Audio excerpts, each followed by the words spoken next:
एक आज का पताका बाबा अल्लाह के करे आज का उसके से मैं ऊपर वाले से अल्लाह से यही मानता हूँ, आप जो बड़े से अल्लाह से अल्लाह के नाम पे जो अपन पूरे जी रहे हैं वैसी आराम से जिंदगी जीने के लिए अल्लाह के आशीर्वाद से अपन ऐसी रहना बोल के मैं एक बात बोलते हुए ये सबको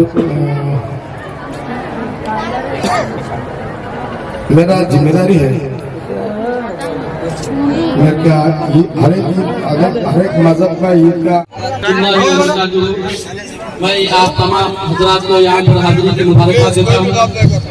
अल्हम्दुलिल्लाह 137वां उरूस हजरत बाबा रहमतुल्लाह अलैह का मनाया जा रहा है। इसके इंतजाम के सिलसिले में संगारेड्डी के कुछ लोग जग्गा रेड्डी साहब से मुलाकात किए। जग्गा रेड्डी साहब से मुलाकात किए, उसके बाद जग्गा रेड्डी साहब कलेक्टर साहब से और कमिश्नर साहब से हमारे संगारेड्डी म्युनिसिपल चेयरमैन बुलबुल रवि से नुमाइंदगी करते हुए उनसे कहा कि भाई ये 137 साल पुरानी दरगाह है, यहाँ पर अजला से, डिस्ट्रिक्ट से और दूसरी स्टेट से लोग यहाँ पर आते हैं। इसका इंतजाम, तमाम इंतजाम मुश्किल से कराया जाए। बहरहाल हमारे जग्गा रेड्डी साहब की दरखास्त को कलेक्टर साहब और कमिश्नर साहब और हमारे चेयरमैन साहब कबूल किए और पंडाल का काम, लाइटिंग का काम और ये पेंट का काम कंट्रैक्टर शुरू करने से पहले जग्गा रेड्डी साहब खुद अपने जाती पैसों से पेंट का काम शुरू किए, ताकि काम शुरू होने के बाद म्युनिसिपल वालों को भी आसानी से काम करने का मौका मिला। म्युनिसिपल की तरफ से भी अल्हम्दुलिल्लाह बेहतरीन तरीके से शामियाने निकाले गए, बेहतरीन तरीके से लाइटिंग का इंतजाम हुआ। पहले इससे पहले साल भी मैं देखा था लाइटिंग का इंतजाम बाहर के हिस्से में बिल्कुल कम था। जो अस्तबल की तरफ से रास्ता है और हमारे जेसी साहब के घर के पास से जो रास्ता है, बिल्कुल लाइटों का इंतजाम बिल्कुल कम था। अल्हम्दुलिल्लाह आज बहुत बेहतरीन अंदाज से लाइटिंग का भी इंतजाम हुआ।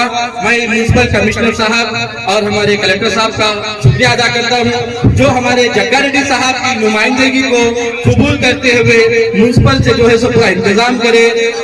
अलबत्ता संदल वगैरह का जो भी इंतजाम है यहाँ के मैनेजमेंट के लोग, वक्फ बोर्ड के जिम्मेदार हजरात कर रहे हैं। मैं वक्फ बोर्ड वालों का भी तहे दिल से शुक्रिया अदा करता हूँ। वो कल भी यहाँ पर तशरीफ लाए थे और आज भी लाए। मैं बहुत तकलीफ के साथ, हालांकि ये मुकाम एक मजहबी मुकाम है, एक मजहबी स्टेज है, मैं बहुत तकलीफ के साथ दो अल्फाज आप लोगों के सामने कहता हूँ। अभी थोड़ी देर पहले कुछ प्रोग्राम हुआ, उसके अंदर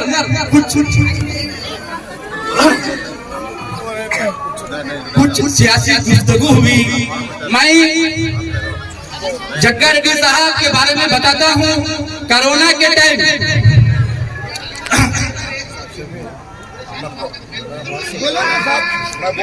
टाइम पे कई लोगों को ऑक्सीजन की जरूरत थी। अल्हम्दुलिल्लाह संगारेड्डी, सदाशिवपुर, कुंदापुर, पटनचेरू हर जगह के लोगों को बेहतरीन तरीके से ऑक्सीजन सिलेंडर सप्लाई किया गया जग्गा रेड्डी साहब की तरफ से, और आज भी ऑक्सीजन सिलेंडर दे रहे हैं। और मदीना चौरस्ते पर जो मेरा वाटर प्लांट है वहां पर आकर लोग आज भी फ्री ले रहे हैं। मेरे भाई, ऑक्सीजन सिलेंडर कितना वजन रहता आपको मालूम होना चाहिए। खरीद 100 किलो ऑक्सीजन सिलेंडर होता, 2-3 लोग मिलकर उठाना करना, इतनी तकलीफ हमारे जग्गा रेड्डी साहब लोगों को लगे। अल्हम्दुलिल्लाह बेहतरीन तरीके से कोरोना के टाइम, लॉकडाउन के टाइम ऑक्सीजन सिलेंडर तकसीम किए। और कंपनी के अंदर ऑक्सीजन सिलेंडर तकलीफ से मिल रहा था, वैसे टाइम में जग्गा रेड्डी साहब से बात किया। जग्गा रेड्डी साहब फौरी कंपनी को आए, कंपनी को आके अपन को ऑक्सीजन सिलेंडर फराहम करे और उससे हम तमाम हर डिस्ट्रिक्ट के लोग, यहाँ तक के आदिलाबाद के लोग भी मेरे को ऑक्सीजन सिलेंडर के लिए फोन करे।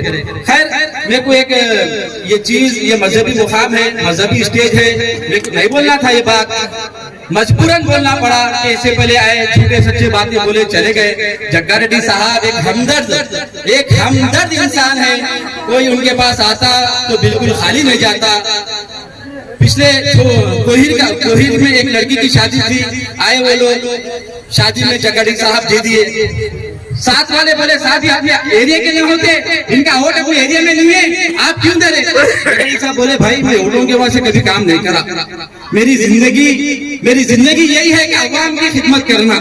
बहरहाल मैं ये स्टेज मजहबी स्टेज पर ये अल्फाज नहीं बोलना था, मजबूरन बोला। और मैं एक्स MLA चिंतला प्रभाकर को वार्निंग दे रहा हूँ कि वो हमारे मजहबी प्रोग्राम में आकर सियासी गुफ्तगू नहीं करना चाहिए। मैं चिंतला प्रभाकर एक्स MLA को वार्निंग दे रहा हूँ कि वो मजहबी स्टेज पर आकर सियासी गुफ्तगू नहीं करना चाहिए। शर्म आनी चाहिए चिंतला प्रभाकर को, एक हजरत के आस्थाने पर आकर सियासी गुफ्तगू कर जाते हैं, शर्म आनी चाहिए। मैं ये स्टेज पे मजहबी बात बिल्कुल नहीं करना चाह रहा था। 1 घंटा पहले जो बात हुई, मेरे कई कैडर के लोग भी बोले भाई आप कहना जरूरी है, तो वो बिल्कुल गलत अल्फाज बोले। भाई लॉकडाउन में जग्गा रेड्डी साहब नहीं थे बोले मैं गवाह हूँ। अरे भाई मैं कंपनी को बुलाया, ऑक्सीजन सिलेंडर दिए, कई लोगों की खिदमत करे, दवाखानों में इलाज कराए। अरे भाई मजहबी स्टेज से झूठे सच्चे बातें बोलने से हो जाता। खैर जज़ाकल्लाह खैर। मैं जो अल्फाज बोला भाई मेरा इरादा बोलने का नहीं था। जग्गा रेड्डी साहब फील बोले आप कहीं को यहाँ पे सियासी बात करे बोले, मैं जग्गा रेड्डी साहब से माफी चाहता हूँ कि भाई आपको तकलीफ हो रही, लेकिन आपकी जो खिदमत है वो भी लोगों को बताना चाहिए ना। क्या आपके पास बंगला है, फार्म हाउस है, करोड़ों की दौलत है, मैं देख रहा हूँ करीब से, मेरे बारे में संगठन के लोग गवाह है, शफीक ऐसा इंसान है। बहरहाल खिदमत गुजार है, इसीलिए हम आपके साथ हैं।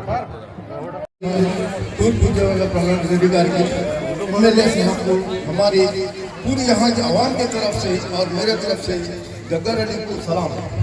हम एक छोटा सा रिक्वेस्ट है कि हमारे जग्गा रेड्डी साहब बचपन से यहीं संगारेड्डी में पैदा हुए और हमारे साथ बचपन से साथ रहते हुए एक ऑफिशियली MLA काउंसिलर से बन के MLA के फतेह बाबा के साथ आज का मेरा इतना दोस्ताना अभी नहीं है। हमारा 15-20 साल से हमारा कंसल्टिंग है, इनकी मदद में यहाँ पे आना जाना। और मैं अदबन गुजारिश है MLA साहब को, यहाँ पे जो शेड है, यहाँ पे ये बाउंड्री, ये पूरी बाउंड्री सब कुछ, ये जितनी भी काम किए हैं अदब हमारे बहुत खुशनसीब है कि कोई मजहब की फीलिंग नहीं चल रहा। आत्मा छुट्टी तो नहीं, आत्मा गौरव तो नहीं, पनी చేసే MLA మన జగ్గా రెడ్డి గారు ఇప్పుడు మనం ప్రస్తుతంగా నా చిన్నతనంతో రిక్వెస్ట్ చేయడం చేస్తున్నా అంటే मैं तेलुगु और उर्दू दो कमेंट रखो, मैं तेलुगु मीडियम का हूँ, मैं उर्दू मीडियम का नहीं हूँ। मैं हमारे बचपन में हम MLA साहब हम लोग उन्हें जूनियर क्लास किया, मैं सीनियर क्लास में हूँ। इसमें क्या डिफरेंस होता है, मेरे लैंग्वेज का प्रॉब्लम है, कोई इसमें माफी चाहता हूँ, ठीक है। मैं आपसे साथ एक साल अब ये रिक्वेस्ट क्या है, यहाँ पे परमानेंट चर्च ये चेयर प्रकंगा ओपन कवाले ये मटो सर राइट आके रखा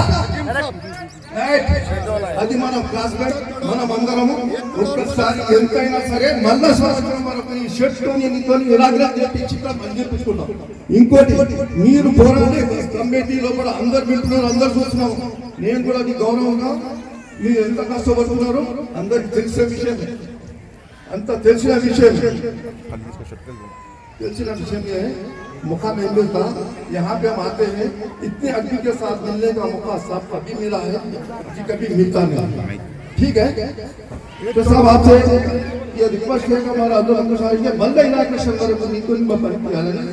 अभिमान अंदर कादू यावत्तु 13 में जब भी मैं MLA था, जब किरण कुमार रेड्डी CM थे, वो टाइम पे ये फतेहगंज दरगाह के लिए, फतेहगंज बाबा दरगाह के लिए वो टाइम को 1 करोड़ रुपए CM किरण कुमार रेड्डी साहब को समझा के बोल के मैं 1 करोड़ यहाँ सैंक्शन लाया था। Thanks for watching NV News. Please like, share, and don't forget to comment. Please subscribe our channel and press bell icon.